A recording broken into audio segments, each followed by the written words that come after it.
All right, let's move on. It's all eyes on Sri Lanka next, where official results of the landmark presidential elections will be announced shortly. An island-wide curfew has been in place through the night last till 6 a.m. on Sunday morning, that is today. Now, counting is underway amid tight security and precautionary curfew.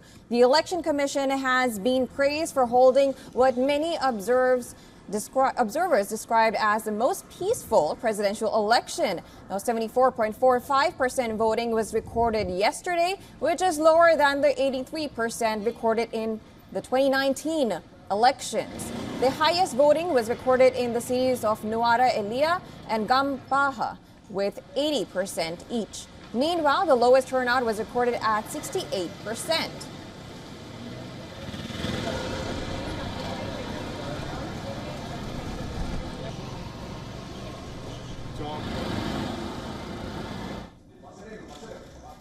The big focus remains on the three anticipated preferential candidates, Sri Lankan President Ranil Wickremesinghe, main opposition leaders Sajith Premadasa, and Marxist-leaning challenger Anurakkumara Dissanayake.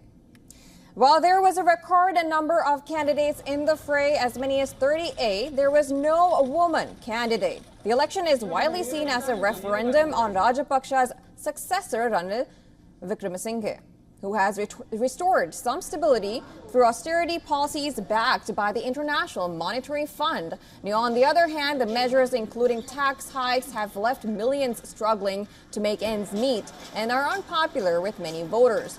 Under the Sri Lankan voting system, the citizens indicate their top three candidate choices on the ballot. A candidate has to secure over 50% of the votes plus one to be declared a winner. If no candidate meets this majority, a second round of counting will take place.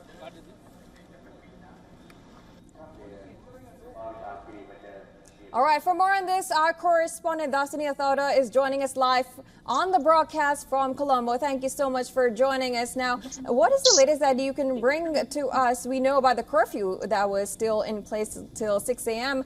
What is more that you can bring to us? Well, it is a new day here in Sri Lanka with the possibility of even seeing a new president by the end of day this Sunday. Curfew was not extended as of 6 a.m. today because curfew was imposed during the nighttime hours here in Sri Lanka purely for a precautionary and security measure. In terms of the results, we've so far received 7 out of the 160 polling divisions, which show that Anurakkumara Dissanayake of the National People's Power Movement has registered a comfortable lead over the other two frontrunners that appear to be Sajith Premadasa as well as incumbent President Ranil Wickremesinghe. Right, now let's not get excited over that, but what it could be the major reasons why Dissanayake has been leading and since the voting began, and we've been keeping close tabs on that. Well, from the majority of the results that we've received so far, there are almost a lot from the postal votes where the state sector workers have casted their vote. This is a clear sign that the state workers of Sri Lanka are siding with Anurakkumara Dissanayake, where they feel that Sri Lanka needs change and that the current economic situation under the regime of Ranil Wickremesinghe is not favorable.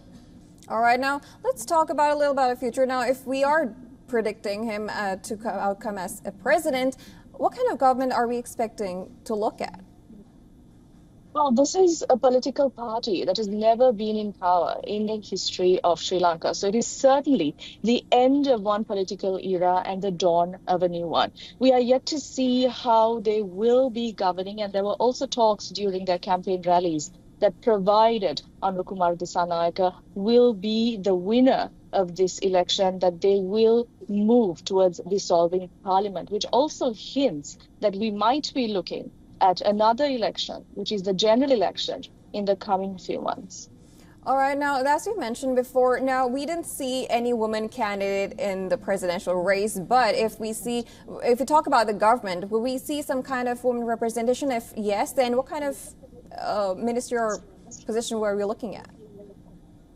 Well, if we are to look at Anukumara Dissanayaka's party, the National People's Power, one of the frontrunners in that party, within that party, is a female candidate named Dr. Harini Amaratunga, who many feel might take up the post of Prime Minister, provided that there is another election in the coming few weeks to elect the 225 who will be representing the parliament. However, yes, this entire election, the presidential candidates, all 38 of them were male, which showed that there still exists massive barriers to entry in terms of economical issues, social and cultural restrictions for women to enter into parliament.